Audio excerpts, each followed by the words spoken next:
A lot of people in my business are worried. They're like, Jas, it doesn't make sense. Why are you teaching people how to sell a home? Because I'm like, only 2% of people will ever do it. Like, why are we focused on the 2%? There's 98% of people in Canada, nationally, 98% of people who buy, sell, or invest in real estate, they use the service of a realtor. So I want to lead with education and really kind of become the authority through branding. And the branding's done through the content. REC Experience presents Real Estate, Entrepreneurship, Leadership with your host, Jas Takhar. The REC Experience podcast is now on air. Hello, everyone, and welcome to the Blaze Your Own Trail podcast. This is your host, Jordan Mendoza, and I've got a very special guest with me today. His name is Jas Takhar, and I'm going to give him just a second to give us a quick intro into who he is and what he does.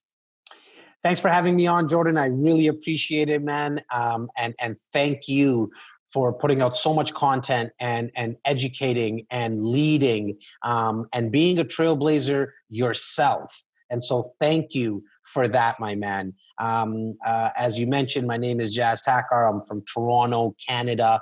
I manage a team of 25 realtors in the real estate business here in the Toronto area. Myself and my team, we just finished 2019 with helping a little over 700 buyers, sellers, and investors, which got us and awarded us the number one team within Royal LePage Canada, which is about approximately 18,000 realtors. It's very similar to your KW, your Keller Williams over on the state side there. And I manage a team of 10 support staff as well, which consists of admin, but also my media squad. I produce approximately 20 to 25 pieces of content daily, right across all different platforms. But I'm that kid that loves school, but didn't really like class much. So I don't have a formal education. My education came from audiobooks, books, seminars. I just divulged that stuff. That's the way that I learned myself. And I'm proud to say that I also have a podcast that just got nominated as Canada's one of Canada's top podcasts, talking about real estate, entrepreneurship, and leadership. I love that, man. What a great intro. And I think we're new best friends now, bro, because I'm in that same boat. I hated school with a passion. If it was PE, weight training, I loved it. Drama, I loved it. But everything else, it was almost like my head was in a cloud because I was thinking about the next candy bar I was going to go sell after school. You know what I'm saying? And so I can definitely relate to that. And so on my show, what I like to do is rewind because kudos to all your success today. But what my audience is interested in is, what did you have to do to get there? So let's take it back to the formative years. So where exactly did you grow up for elementary and middle school? And what kind of kid were you back then? So I grew up in a small little area called Rexdale, which really has a bad rap just because of the crime that went on there.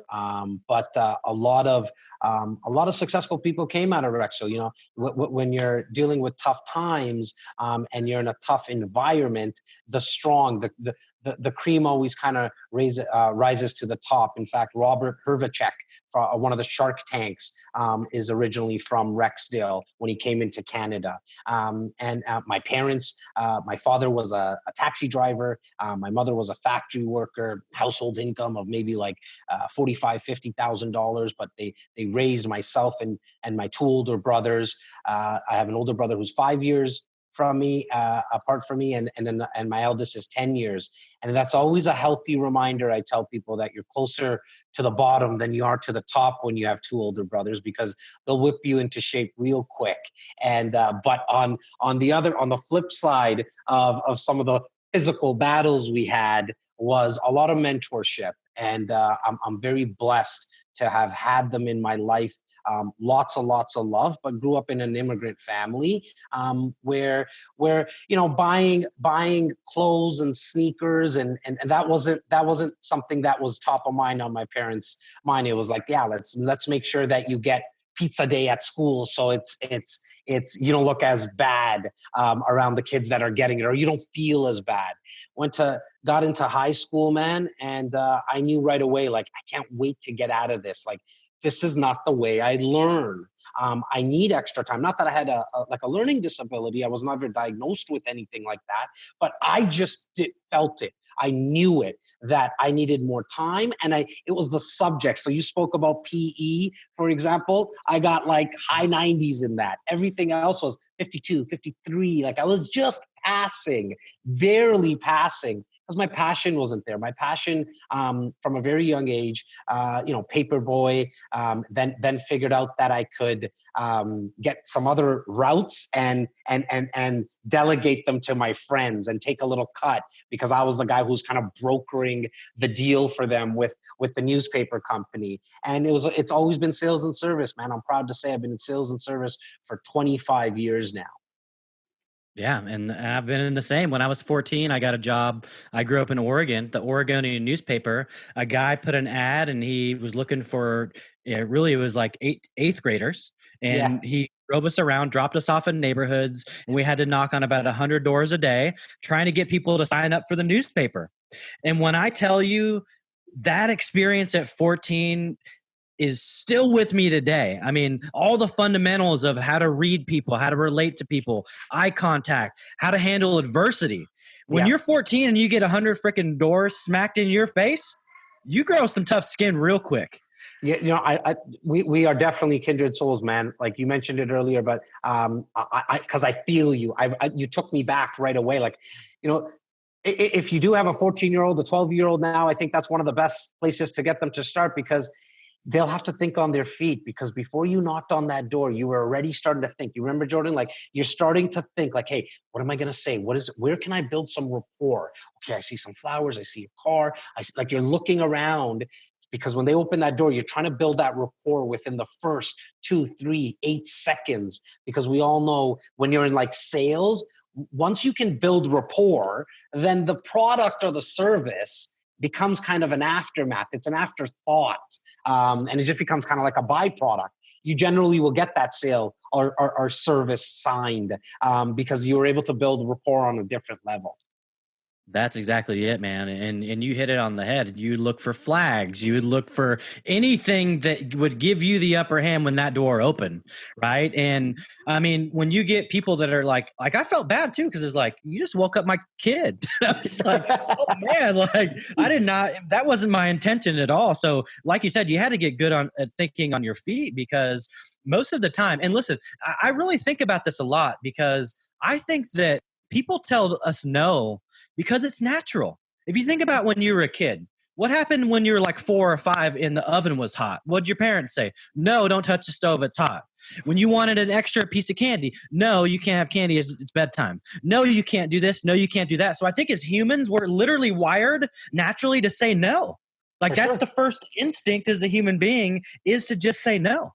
Even you and I, like, we're on that side of the coin. But then when you and I walk into a store and the sales associate says, "Hi, Jordan, can I help you?" The first thing you say still is no. Most of the time, right? Where like when I went into car sales after, where I learned really quickly, like, I didn't even give the opportunity for people to say no, because it was like, "Hey, Jordan, I know that you're here to just look around. I just wanted to let you know I'm right around the corner there. Whenever you're ready, just literally flag me." And that's it, because I wanted to get that guard dropped right away. They expected me to ask, "Hey, Jordan, did you need a hand with anything? Did you need anything?" And so you're always trying to find ways to kind of flip the script, so to speak. Yeah, you gotta be creative. That's what I tell people all the time in sales, is like, you've got to be creative, right? Because creativity is what separates you from the rest of the pack. I teach my sales teams now, like, COVID-19, it's literally fundamentally affected the world and the way that we do business. So I've now been building content to teach people how to sell virtually. And I would love to, in a little bit, once we get back to current time, I would love to see what you're doing and how you all are creatively developing content to help people sell in this time when a lot of people are saying, like, what do we do? We're going to lose our business and things like that. So before we go there, after high school, what was the first move? I know you didn't want to go to college. We already know that. So what was it? And also, I'm really curious to see, what your parents' perspective was, and were they behind you? Were they there supporting you? Because as we know, there's a lot of folks that unfortunately dictate what kids do versus allow them to have their own opinion. So I would be really, really curious to hear about that. For sure. So once I got out of high school, I was just picking up kind of odd jobs. I walked into a restaurant, asked if I could kind of be a server or a cashier, anything like what do you need? And the guy said, no problem. Come on in. And I was probably, right around 17, 18 years old. And he calls me in the next day. I go in, he hands me an apron and he goes, just go over to the back. And I'm like, yeah, no problem. I'm thinking I'm going to wash dishes. And he says, no, you're going to go to the fryer. And I was like, fryer? Oh man. Like, we were talking off air, Jordan, like I'm a mama's boy too. I'm the youngest of three, right? Like, I'm like, oh, I've never touched this stuff. And I was like, what am I supposed to do? He's like, no problem, man. You just grab the fries and you open up the pack. And I'm like, okay, I did all that. And within 10 seconds, a drop of oil came on my forearm. And I never felt that in my life before. And I looked at it and I was like, ugh, that hurts. I took off the apron. I gave it back to the gentleman. I said, thank you for the opportunity, but this ain't me. Like, I can't do this. And kudos and hats off to anybody and everybody who does. And I went to the Yellow Pages and I called every single business that was there, furniture stores, you name it, like car sales. Even at a young age, I couldn't get in at that age. And then I got hooked up with an agency, like a human resource agency, and they put me in touch with a bank. We have like 6 major banks in Canada, and it was with one of the banks. I got into kind of like telephone banking and online banking was just starting to kind of get started, and it was like. That's where I learned telephone skills. I got that job. I was there for about 3 years. But then I learned quickly in the banking industry, they weren't moving people that didn't have that formal degree. And I'm sitting next to people who have a degree, but we were meant to, like, you had to like ask to sell mortgages and lines of credits and loans on the phone. And I was doing really well. Because of that, I just had it in me, right? It's kind of been in my DNA forever. I was really good at it, but they weren't willing to move me up. And I said, you know what? I called my brother, just in a conversation. He was a personal trainer at that time, training the owner of a guy here in Canada of car dealers. And he has about 8-9 car dealerships. He said, bring your brother over. And I went there to just wash cars. I was like, I just want in this dealership and I'll work my way up. Put me into the used car dealership. First 2 days, sold a couple of cars. He's like, buddy, come over to the new car dealer showroom. And then the rest was history, man. I was there for about 3 years. Started hearing about real estate. I wanted to invest into real estate. And I got my license exactly 15 years ago and never looked back. That is awesome. And so you said something, and it was, I realized that this wasn't for me, right? And how old were you at that point? I would have been 17-ish, John, right around there. Okay. So I always find it interesting, and I'm super curious. So what really gave that to you? Because to be 17, most of us at 17, we just want money, right? Yeah. You want money to buy. Like, I wanted to go buy CDs at Tower Records, and you were like, "Yep, I'm out." So what do you think it was? Would you think that was from like your upbringing, or what gave you that? First and foremost, it was the pain of that hot burning oil was like, I never want to feel this again. Like, legit, never want to feel this again.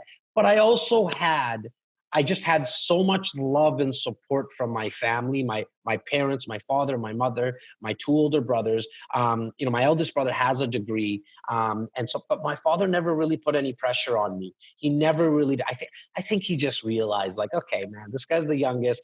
The teachers have been telling him forever, there's something wrong with your kid. Like, he can't sit down for a very long time. So I think he just kind of understood, you know what, he'll be fine. He'll figure it out. And so at that time, once I felt that, I was like, what am I doing? Like, this just, when I went back and made those calls, that gave me a rush. I liked it because I knew looking back now, I can say it was really knowing the fact that I was doing something that was hard, which meant that there wasn't going to be a lot of competition. Like, but at 17, I wouldn't been able to put those thoughts together and really put it into words. But I'm sure at one point I knew that making these calls will get me to the next job. It will get me to something that I'm very passionate about. Because remember, when I was making those calls, I wasn't calling manual labor places. I was calling places where I was going to be around people. And so I needed that. I needed I still till this day need to be around a lot of people, because the collaboration, the creativity goes to the next level when I have a lot of people around me. And I guess it was the thirst for knowledge, man. I wanted to learn from people as well. And then we'll talk about a little bit later, if you want, the mentors that I was lucky to have, because I always knew that go after a place and work at a place where somebody's already done what you wanted to do. Absolutely. No, that's really great. And I was actually going to ask you, at that dealership, right? You went from the used car to the new car. I was going to ask you, who was the biggest influencer for you in that 3-year span that you were there? So that was exactly at 2021-ish, and it was the owner. He took me in like a son till this day. Paul Policaro. If you look at the Policaro Automotive Group, they are like the biggest in the country.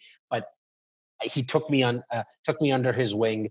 He has a couple of sons, a couple of daughters, but it was one of those things, man. He loved me. I still I speak to him on a regular basis, and I don't know what it was. Maybe he saw something in me. There was hunger, there was passion, and obviously raw talent. There was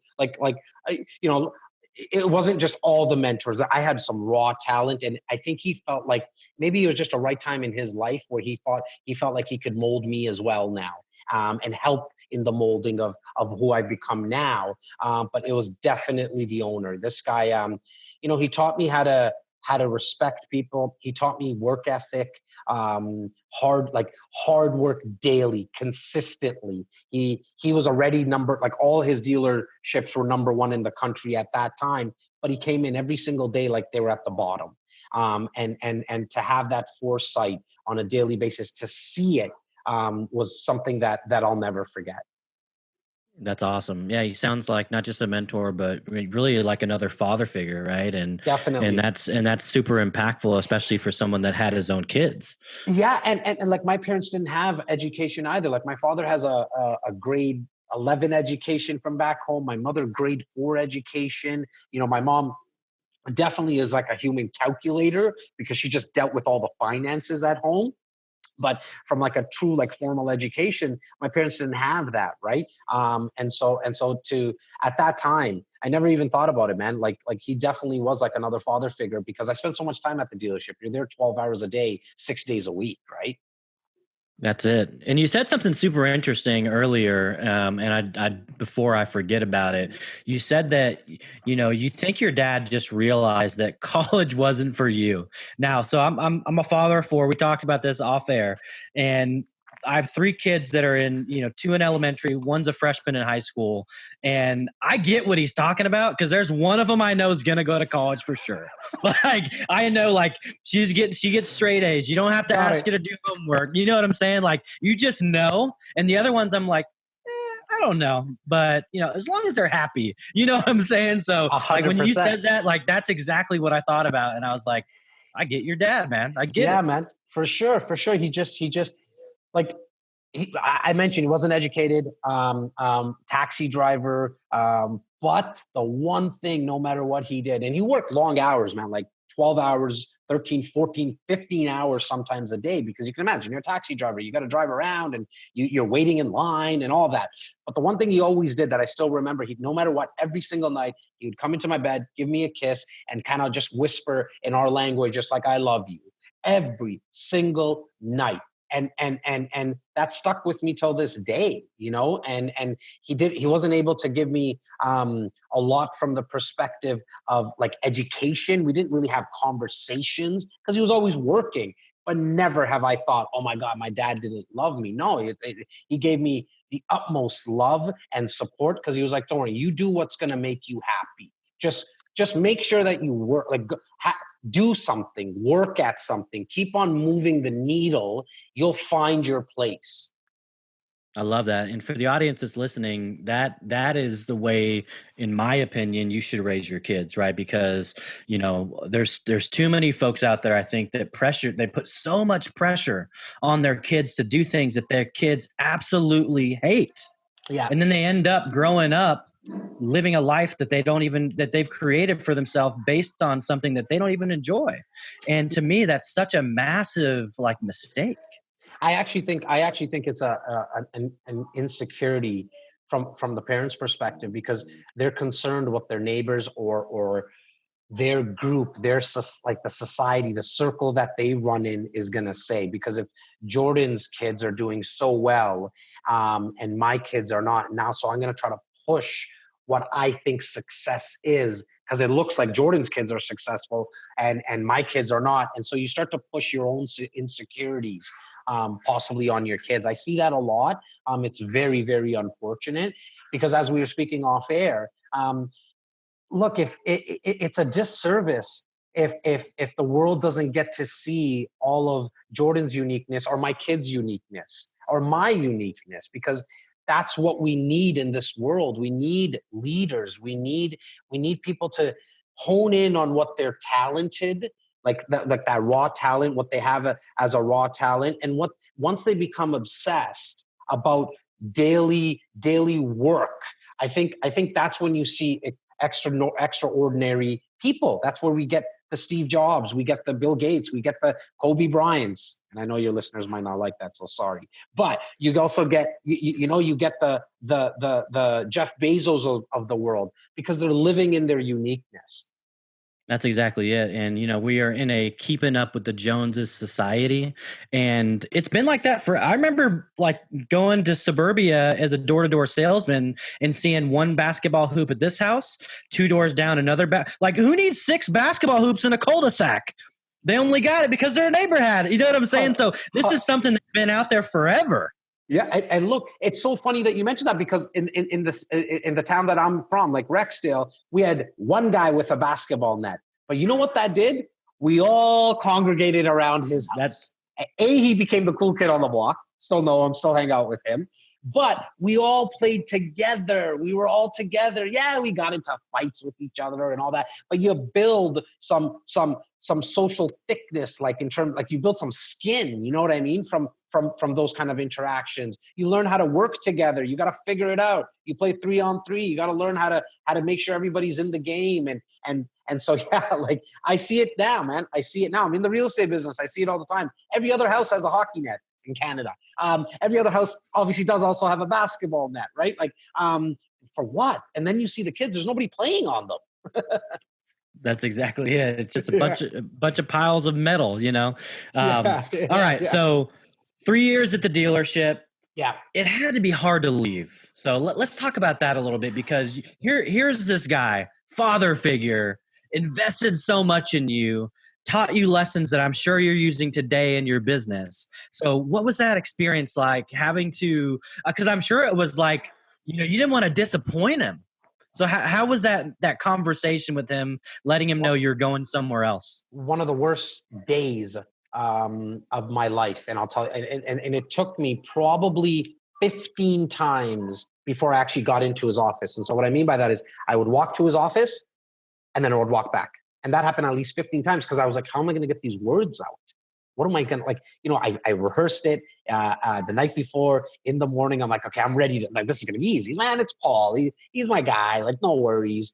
But it took me about 15 times, man. But I went in there and he said to me, Jas, you're meant for this. You go do that, but understand one thing and remember one thing, that those doors right there, they're always open for you. You come back. And that was a huge weight off my shoulders, because I was like, not only was he okay with it, but he was actually giving me a nudge to do it. He had the confidence in me. And sometimes, look, sitting here now, I ooze of self-confidence. But that's where it got built, right? Like that's where it kind of started. Because when I knew, when I heard those words that this is what you're meant to do, it's time for you to progress. Like, let's go to the next stage of your life. It was very reassuring. And so that was by far one of the toughest days. Got my license in real estate, and within 3 months, I picked up a new mentor. It's just meant to be. Like life happens like that, right? And he mentored me and took me under his wing for 13 years. And he passed away a couple of years ago, but tragically. And it just works funny. Life works funny, man. Like we were talking off air again, right? Like opportunity is everywhere. You just need to get in the way of it. That's it, man. And I would say that he at the dealership gave you foundational confidence, right? Like it was literally a foundation for you, and it was almost like permission to be yourself in the next thing you were going into, and that really had to have propelled you and set you up to be mentored. Oh yes, for sure. Because the number one thing, if you want to be mentored, is you better be coachable. You better be coachable. And I know, you understand what that means, Jordan, because you're a coach, and probably what you see most of is people have so much raw talent. Like they have the talent, they have the work ethic, but for some reason they're just not coachable.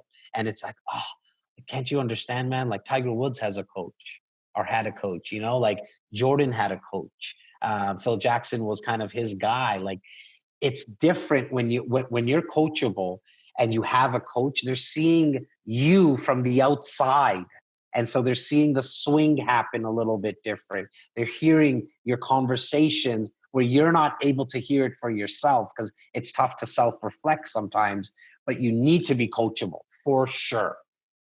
Absolutely. And coaches also see things in people that they don't see in themselves, right? And that gives you that confidence to keep going, right? And creates that momentum. So, all right, got your new mentor.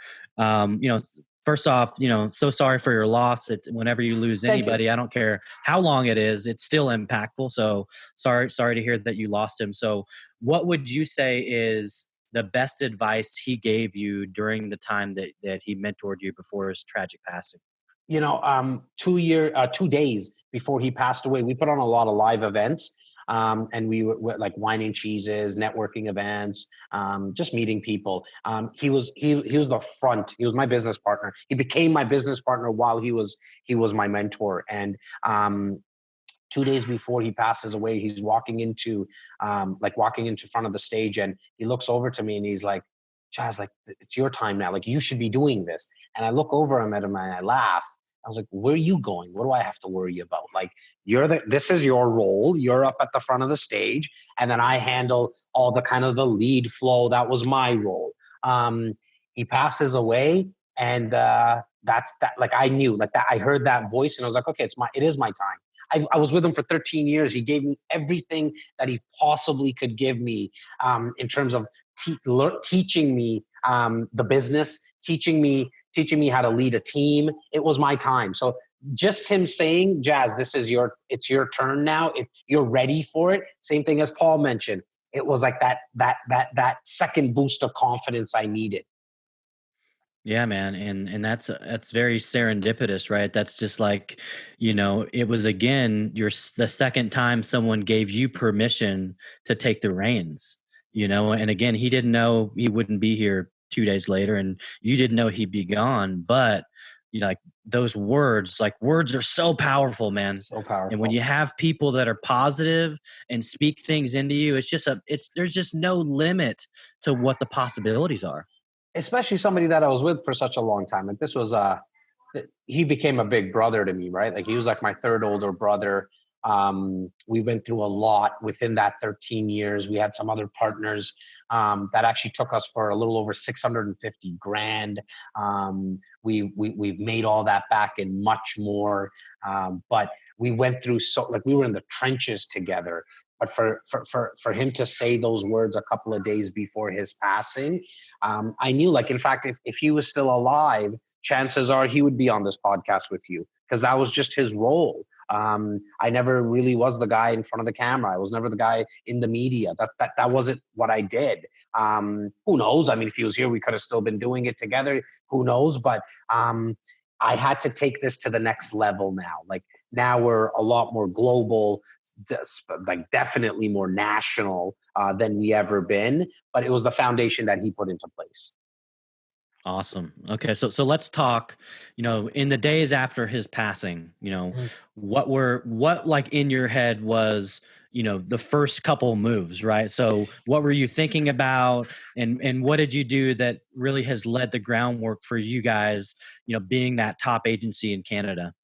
So like it just took a few weeks just to kind of for the cloud to even slightly start to dissipate, right? Like I was just hurt, disbelief. I've had a couple of people pass away earlier on in my life, so I understood the concept of death. Like I got that, I understood that, but it was just like, it was so sudden. It didn't make sense. None of it made sense to me, specifically like with his passing. Within 3 weeks, we lost a couple of our biggest clients. So now I lost my business partner, lost my mentor, lost my best friend, big brother. Within 3 weeks, we lose a couple of our top clients that refer us a lot of business. And so now you're getting kicked while you're on the ground, right? Understandably so. And no knock on any of our clients at that time, but I'm sitting there thinking, this is like, I'm done. I legit sat when I got that call and said to myself, you know what? I think it's time. Like, I don't need this anymore. I looked over at the top of my cabinet. There's a picture of my two boys, and there's a banker's box just with files in it. And I looked over to the banker's box. I was like, oh, wow, this is like, a scene from a movie. Like you people, when they get fired, they walk around, they walk out with their banker's box. I was like, I don't even need that. I have nothing. I don't have a computer. I do everything on my phone. I was like, I don't even have anything. I'm just going to take that picture of my boys and bring that home. Within the same breath, it was like, I laughed to myself saying, that's not going to happen. This is part of your story now. This is part of your story. Now you have the opportunity. The event happened.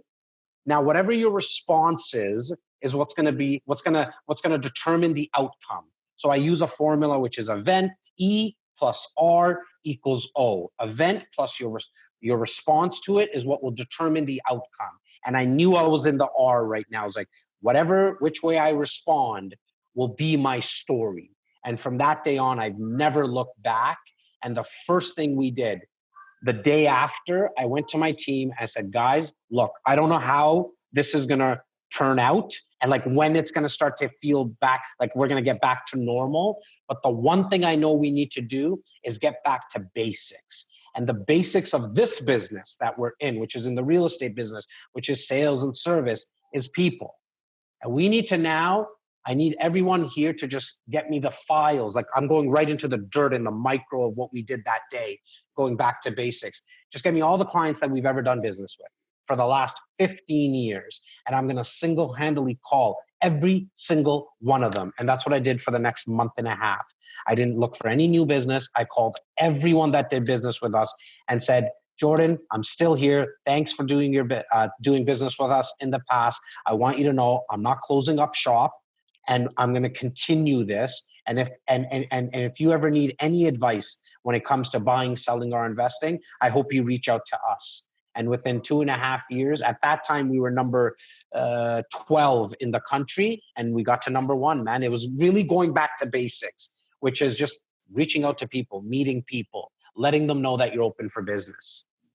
I love that, man. And it's so funny that you say that because when COVID happened, of course, like everyone's freaking out. What am I going to do? Business is going to I'm going to lose business. I'm going to do this. And I was like, this is cool. We'll just do it virtually. I was like, yeah, we'll figure it out. I'll build the content. I'll teach people how to do it and we'll build it virtually. But I said, you know what?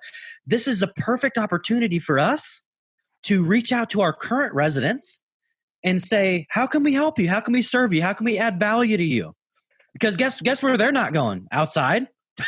So, right. You know what I'm saying? They're not going anywhere. They're there. We know they're there. So let's focus on them. Who cares? Like, of course we want new business, but let's focus on who we have. And it's so brilliant that you did that, because what that showed those people is that you cared. Right? You know, the Maya Angelou quote, people don't care how much you know until they know how much you care. Yeah. And your literal 2 months was predicated on showing them that we're not going anywhere. We care, and when we're here for you. And to me, that means everything. Look, it's called sales and service for a reason. You need to serve people. You need to, and so for now, I mean, experience is an amazing thing. So once we had our lockdown here in Toronto, Canada, once it was announced, it's 3 weeks of this recording, a month almost now. First thing we did, that it was on a Monday, on the Tuesday morning. It wasn't even like a thought I had to have. It was almost like second nature. It was almost like brushing your teeth in the morning. I was like, let's call everyone again. And all we're going to do is ask how we can serve them. Do you need somebody to pick up your groceries? Like, we know that you might have a problem. Even if you don't need us to pick up your groceries, do you know somebody that might know somebody? Like, we're here. We're not in hunting mode anymore in terms of sales and business. Even today, like right now, we're in farming mode. I'm planting seeds for when we get out of this, because we're going to get out of this. It's just a matter of time when we do. What was your story when you got out of this? Right? Like 3 months from now, 2 months from now, whenever that time period is, you're going to be able to look back and either say, I'm glad I did, or I wish I had. But you have the opportunity to say one of the two. That's it. No, and I love that. And I had a guy on the show, and you know who David Meltzer is, but he said something to me, man, and it just, you know how someone says something and you're just like, I'm putting that in my phone, I'm gonna write it on my mirror, like it just sticks with you. So he said that his goal in life and business is to plant seeds for trees that he will never sit under. Yeah. And when he said that, man, it was like goosebumps, like, you know, the hair on my arm stood up, and I was like, that's how I want it. That's the type of human I want to be. And it sounds like that's the type of human that you are. So kudos to that, man. Look, man, I'm looking for legacy. You know, like, I'm playing this for a very, very long term. Like, I have more than I ever thought I was going to have. And now it's a funny thing happens, but now it's all about getting other people what they want. And that funny thing that does happen, you'll get way more than you ever thought that you were going to have. Right. And so it really comes down to serving people, helping them find their happiness, helping them find their why. Because, you know, when you watch someone, and Jordan, I know you can attest to this, man, like when you watch someone, when that light switch, that light bulb gets turned on, and you even had maybe just like a little smidgen of something to do with it. It's a feeling that if I put $1 million in your pocket right now, it'd feel good for a bit, but it's not as long lasting as that feeling when you saw somebody's light bulb go off in their head. Oh man, I can relate to that so much. So I have the opportunity to teach a 6-month leadership program every year. It rotates from Atlanta to DC. And when I tell you that is the most rewarding thing that I do for work, and it's those aha moments. It's taking someone that walks in on that first session, has zero expectations, and then at the end of the program, they say that you've literally changed their life. Like, to me, that means everything. You know, that's worth way more than money. Oh, for sure. I mean, that's leadership in an essence, right? When you make other leaders, and it's not about making people follow you. It's about creating more leaders. That's exactly it. All right. So let's fast forward a little bit. You had the pivotal moment happen. You went into farming mode, right? You built back up to number one. So what took place after that? And just give the audience a little context around, you know, when you actually started to create content for your business, and then what led you eventually into starting your show. So just before my partner passed away, 2 years before he passed away, we had a radio show that was right across Ontario, which is the province that we're in. And I started to see that at that time, and we as a business started to see the benefits of having a radio show. You just get credibility. You get your foot in the door in meetings that you normally wouldn't get into, because you're able to say that you have a host of a national, well, it actually went national at one time, syndicated show. And so but it got too expensive. It was costing us about $200,000 a year. And so we decided to kind of stop it. So then when he passes away, we go back to basics.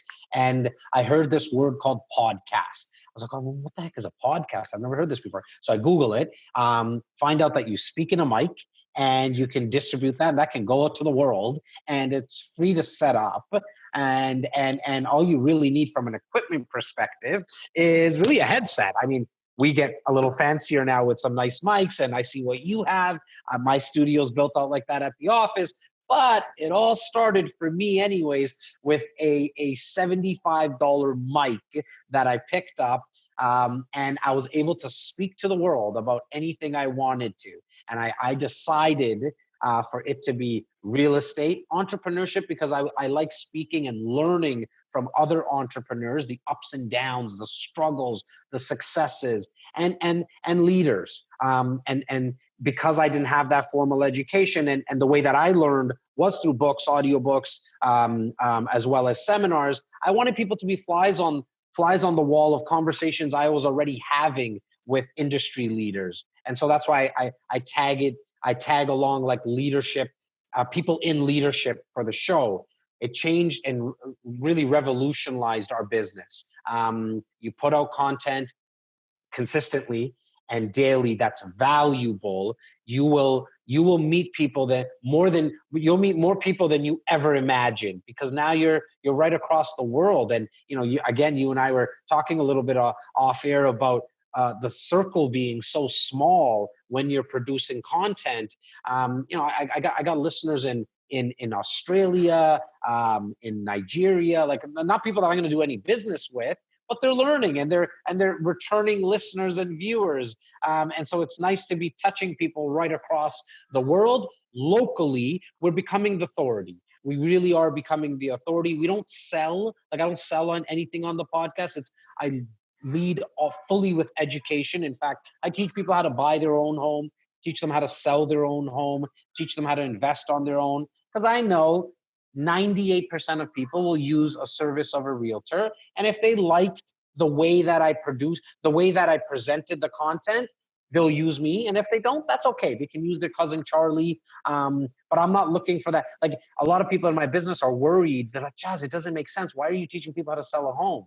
Because I'm like, only 2% of people will ever do it. Like, why are we focused on the 2%? There's 98% of people in Canada, nationally, 98% of people who buy, sell, or invest in real estate, they use the service of a realtor. So I want to lead with education and really kind of become the authority through branding. And the branding's done through the content. That's it. And, hands down, people do business with people they like, they know, and they trust. Period at the end, right? So if you're adding value to other people, like you said earlier, that comes back 10, 20, 30 times, especially when you're doing it from a servant leadership heart, right? Reciprocity, I'm a firm believer in it. I have people ask me all the time, they're like, how come you give people, it's like share things with people for free? I was like, because that's the right thing to do. It's a law, man, like gravity. Being a good human being. You know what I'm saying? And people try to demonize me for it. I'm like, listen, I know what's going to happen. Something may not happen today, but I might get a call a year from now from somebody that's been following me or listening to the show that I didn't even know about. And that's what it's all about. It's about impacting people's lives in a positive way. It always comes back tenfold, especially if your intent is right? Like, I'm very authentic in my content. That's just feedback that I get back. And a funny thing has happened, right? Like, there's been, I'm sure, thousands of people who don't call me or text me or DM me because they're like, I don't like the way that he looks, or I don't like the way that he speaks. And that's amazing from my business perspective because I'm wasting no time with anybody and I'm not wasting their time, right? And so the people who are coming to my office to meet with me, they've already got a little sense of me already. There's no way there's anyone who gets to that I have a coffee with for an initial consultation that has not seen a piece of my content. If they still came to see me after they saw a couple of pieces of content or one piece of content, that means that there's a little bit of a connection already, right? And so otherwise they would have said, forget it, we're going to cancel this appointment. I don't like the fact that Jas wears either a t-shirt or a sweater every day. Like I don't wear a suit because I don't actually physically go show homes. That my team helps with that. But I do all my meetings, in fact, we don't even call them meetings. We call them coffees because it's like 15, 20 minutes. It's all done in my office / studio. I turn the office into a studio because I'm that much more productive. I get to do it all in the same place. And if somebody doesn't like the fact that they're not going to see somebody in a suit, that's okay. And nothing wrong with people who wear suits. Like if you're comfortable with that, great. I'm comfortable the way that I'm comfortable in my own skin now that I think it's starting to rub off on people. And like I said, once they say yes to the coffee and they actually show up, we've already built some rapport. And so closing deals, for example, the numbers just shot through the roof because of the credibility. Bro, I feel you on the suits, man. So, because I had to wear suits for like 8 years. So once I got into a corporate role and they were like, you don't have to wear a suit anymore, I was like, yes, like that was like one of the best days of my life, you know? So now weddings, funerals, and the daddy-daughter dance, that's the only time you're going to see me in a suit. You know what I'm saying? Like that's it. So I feel you on that. And it's just not me, you know, like you would actually be inauthentic wearing a suit because you don't 100%. Like it. 100%. You know what I'm saying? So I love that, man. So let's go ahead. Yeah, go ahead. I was gonna say, like, it helps me. Like, I don't even think in the morning about what I'm wearing. I have like literally like maybe, I don't know, probably 18, 20 of these shirts. I have another 18, 20 sweaters. They're all kind of branded with my company. And I just pick and choose what color. Half the time it doesn't match my pants. Like I'll come in, my team will all make fun of me. I'm kind of the brunt of the joke and that's they're like, Jas, you can't, you know, you're not supposed to wear that color with that color. I was like, I never got that memo. Like, I don't know. Like I literally grab a pair of jeans that are clean. I grab a shirt that's clean and I'm out. Like I don't even spend any bandwidth on figuring out what I'm wearing. Like if we go to a wedding, when we go to weddings or funerals, my wife will lay it out like I'm old school. Like she's like, no, you're not picking. I'm going to pick. And I'm like, no problem, honey. You put that suit out on the bed, lay it out. I'll wear it, whatever it is. But when it's work time, I just want my t-shirt. I want my sweater and let me just go to work. I don't have to spend any time thinking about what I'm going to be wearing for the day. Yeah, man. My wife roasts me all the time for not matching, bro. Like it drives her insane. It drives her insane. And I'm like, listen, I've been doing this since the 80s. Like you're not going to change that about me. You know what I'm saying? All right. So let's go ahead and let's give the audience some value from the real estate front. Okay. So what would you say for listeners out there that, you know, maybe they're renters right now and they're thinking about purchasing their first property? So what would you say the 5 tips that you would share with the audience to get started in that dream of home ownership? Well, first understand if it's your first property and this is your first tip that don't try to find your dream home like for your first home. Get into the market. Stomach the least home possible. So what do I mean by that? Don't try to keep up with the Joneses. In Brampton here, which is a small suburb of Toronto, there's a lot of Indian people. We call it, don't try to keep up with the Singhs, with your neighbors. You're trying to get the bigger home. Get into the market, stomach the least amount of homes. So if it's you and 2 kids, can you get away with maybe a 2-bedroom condo? And the reason is because you'll start to build up equity over time. What you really want to do is get the least home amount possible, lower purchase price, which will determine a lower down payment, and then you invest the rest. So start there. It's a mindset thing. Don't try to keep up with your friends. Don't try to keep up with society in general. You get the smallest home that you possibly can live with for a 4, 5, 6 year period. Second thing is sit down with an independent mortgage broker. They're actually the most important person. I like to think I'm the most important person in the process, but I'm not. It really is the mortgage person. He or she is the money person. They're the one who's going to determine not what your like how much of a mortgage you can get. That's obviously their job. But more importantly, the monthly costs. So most people think about, okay, the home is $500,000. Yeah, but depending on the interest rate, we want to look at what is it going to cost you every single month, not just your mortgage payment, but the property tax. If it's a condo, the condo fees or maintenance fees, all your utilities, your internet, your phone, your car insurance. So you need to budget. The budget will determine the area that you can look into. Then you want to start with, then the area that you're going to look at, you want to get a specific realtor, in my opinion, in that area. Now, you can do it on your own.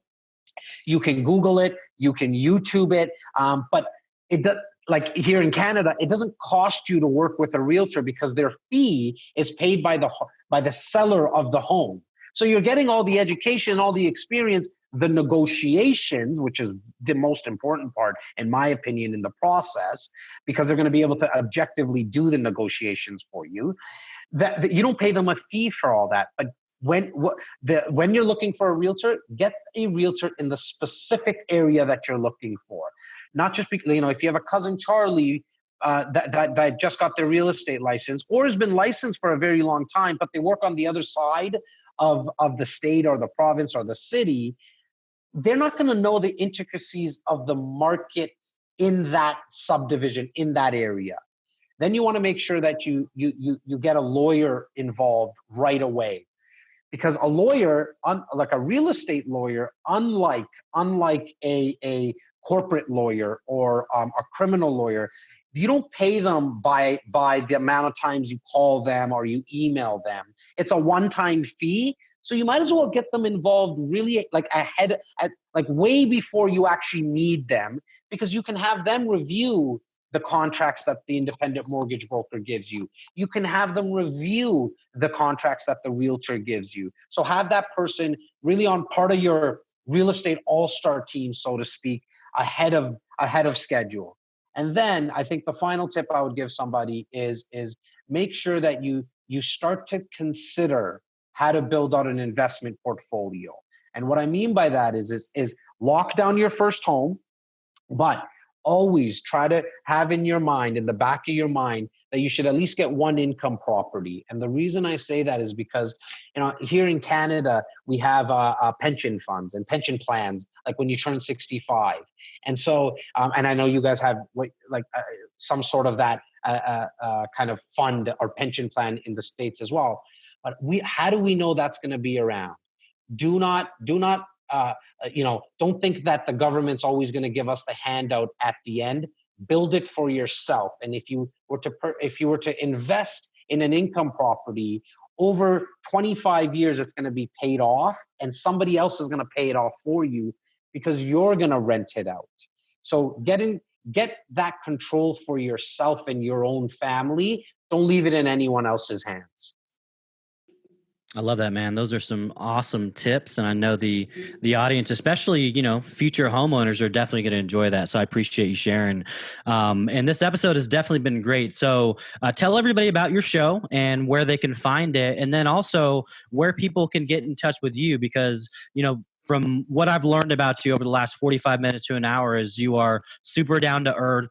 You're relatable, you're a likable guy. And so people that listen to this are also going to realize that. And they may say, how can I get in touch with Jas? So go ahead. First, tell us about your show and then where everyone can get in touch with you. I appreciate that. And thanks for that, Jordan. I really, really appreciate it. The show's name is REC Experience.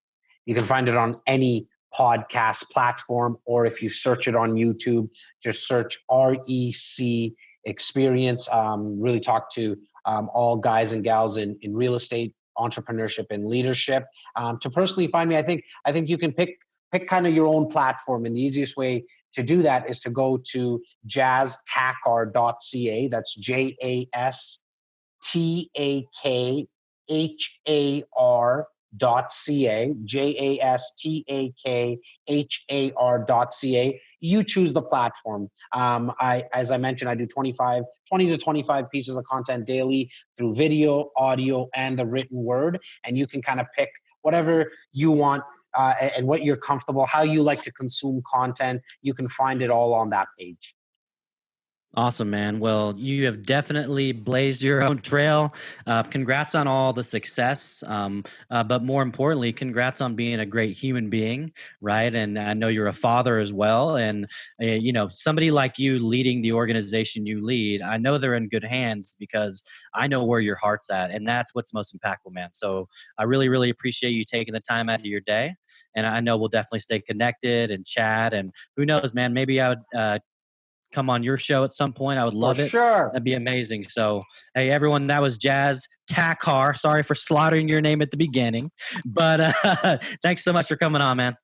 Thanks so much for having me. Don't worry about the last name, everyone. I go numb to it anyways. Listen, doesn't matter what you call me, just call me. But I really, really appreciate the kind words and reaching out to me and having me on. And definitely we'll do a collaboration. I'm going into season 6 in October, and we'll make it happen, my man. I mean, I want you to share your story to my listeners and viewers as well. Thank you again for having me, Jordan.